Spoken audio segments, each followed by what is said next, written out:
Warning, F-bombs are armed and they will probably be dropped eventually. So I was watching something not in any way related to mandatory carry today about a stalker situation, and it has really been bugging me, actually. So I wanted to address a very serious issue: your home security. Your home is your castle, and at the end of the day, that is your last retreat. Defending your home is sometimes easier said than done. All right. You need to be able to set your home up so that it will take what it based on whatever the average response time for a police officer to wherever you live times two. Once you hit the 1 hour to response time mark, generally plus half. So if you live an hour away or an hour out of town and the cops will take an hour to get to you, you need to set your house up so that you can hold out for an hour and a half. And that is a long, long time. 10 seconds is also a long, long time if you're the one in the 10 seconds. Some things you can do: bars on your windows, uh, security screen doors, self setting deadbolts. Now, that's a unique set, and they're often referred to as gate locks or supply closet locks. Uh, and barricades. All right, let's go over this list really quickly. First of all, assume you live in an apartment. Can you put bars on your windows? Probably not. Can you put uh, screw tension bars in the windows? Probably get away with that. You will have to talk to your landlord. Security screen doors. The way I've always set mine up was the screen door on the outside will hinge one way. The door will hinge the opposite. That way, I can maintain positive control over both doors at the same time, and be able to control which door is open. We'll also tighten up that space a little bit. Self-setting deadbolts. What this basically is your front door has two types of bolts. First one is a doorknob. That's a spring-loaded bevel-edged uh, uh, bolt. When you close the door, the spring inside is pushed in. When it gets to the closed position, it pops back out. And then you have the deadbolt, which is just a block. A self-setting deadbolt, or gate lock, or supply closet lock, is a deadbolt key on the spring-loaded bevel bolt. When you close that door, your door is closed. It doesn't have to be a deadbolt or a keyway on both sides. It can be a thumb turn on one side. It can be a knob on one side. That's not the problem at all. But have that door lock self-locking behind you. There are some who will say that you can't do that because then you'll lock yourself out. Keep a key in your pocket. Keep a key in your purse. Keep a key in your wallet. Keep a key where you can get to it. This goes for the screen door and the door. Beware of your surroundings. If somebody's coming, be going inside before you get to the position where you can't get inside anymore. Um, it never hurts if you can to have your screen door set up a few feet away from your door. Now, if you live in a place where you don't have an antechamber option, well, then you don't have an antechamber option. That's just the way it is. And at night, barricades. Things that you can place in front of the doors that makes it more difficult to open. It makes it impossible to open without making a shit ton of noise. Every the lock you put on. The better the lock is, the better your security is. The better your door is, the better your security is. All you need to do is slow them down long enough for you to be able to start acting on a plan. Now, my place, the plan is absolutely that AR-15. It isn't even Glocks anymore. Those stay next to my rack. All right.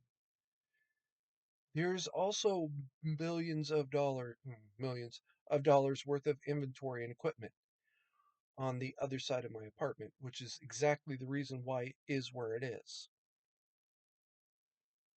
You're not just breaking into a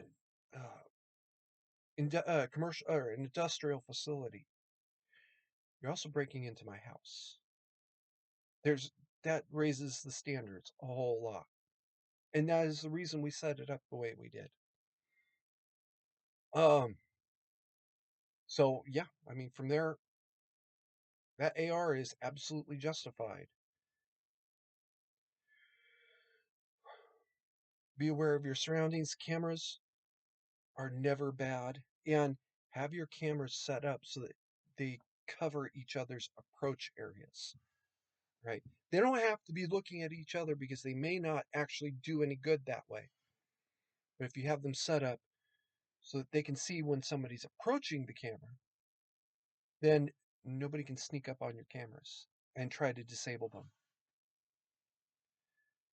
That little bit actually comes from an incident out of Portland where somebody did disable a closed circuit TV in an attempt uh, to attack a building that he had no business being anywhere near.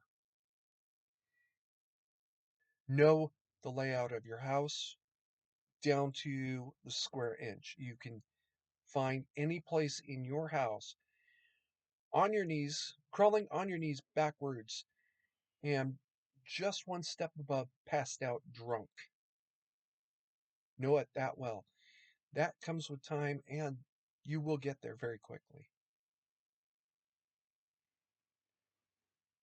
Now, the situation that it arose was a Twitch streamer, I think, who got into a situation with a stalker. Here's a very real fact of your universe. Anybody could have a stalker. I had two at the same time, and I was married at the time, and they both knew it. The one stalker was more kind of hoping I got divorced or something to my wife. The other one, turns out, was trying to get me divorced. Did not know that until months later. Okay. And that can happen. Look at me. I am not that good looking, folks. All right. I am not worth destroying your life over. And yet it still happened to me. Um, and that can happen to anybody. Be aware of your surroundings. Be aware that this could happen. Sometimes it's absolutely nothing to do with anything you did right, wrong, or indifferent. Sometimes there's people out there who are just insane. I mean, just crazy. All right. Um, my stalker was legitimately just crazy. She's in a hospital now. All right. That's that's the way it is. Yeah, my serious stalker. The other one just sort of drifted away and oh, okay. Great, good. That's fine. Um, you need to be careful and don't assume anything. All right. Before you open your door, know who's on the other side. Um, make sure you can lock your doors. Now, I don't walk around my place with my guns. I don't do it. There's a locked door, at least not during the day. I don't at night either, but that's not the point here. There is a locked door get through that door, you're going to have to use a lot of force. And you cannot be at that door long enough to not trip the security system. That means I get a notification. Oh, there's somebody at the front door, and he's fucking with the door. I now have 5 minutes, bare minimum, to get the gun and call 911. This is important. If they don't come inside, don't pursue them. All right? Stand your ground. All right? Defend your home. Best way to do that is from behind that door, legally and physically. You know where that door is. You know where you are. You stay on the back side of that door. They don't necessarily know where you are, and you know exactly where they will be here in a couple minutes. Where I live, law enforcement's about 20 minutes away. All right. So I have to hold that position for about 20 minutes.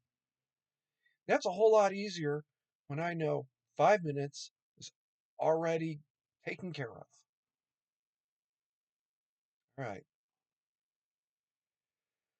I hope this helps. And on the subject of weapons, um, especially if you live in an area where guns are extremely tightly regulated or banned, you may have to use a different plan.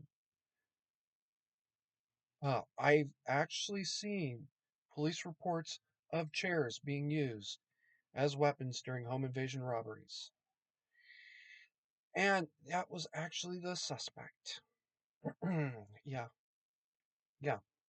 She picked up a chair and tried to attack the residents, and it didn't actually work out too good for her because, well, they had chairs too, and they just picked one up and began to defend themselves with their own chairs. That one of them ended up smashed up. All right. Pepper spray, stun guns, chairs, bits of firewood if you have a fireplace or a wood stove. Um, Throwing shit at them. All right. Even if it's just trash, it's distracting, it's annoying, and it will impede their plan. Even if their plan was to come in guns blazing, you start throwing shit at people and they start ducking. It's the same reason why you dodge when you see a box in the middle of the road, even though you've seen it move, right? You're still going to dodge around it because you don't actually know what's in the box. You just know you saw it move and you don't want to find out the hard way.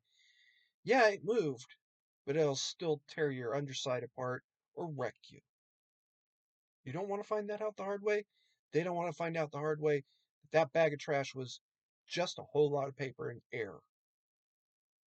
That's the truth.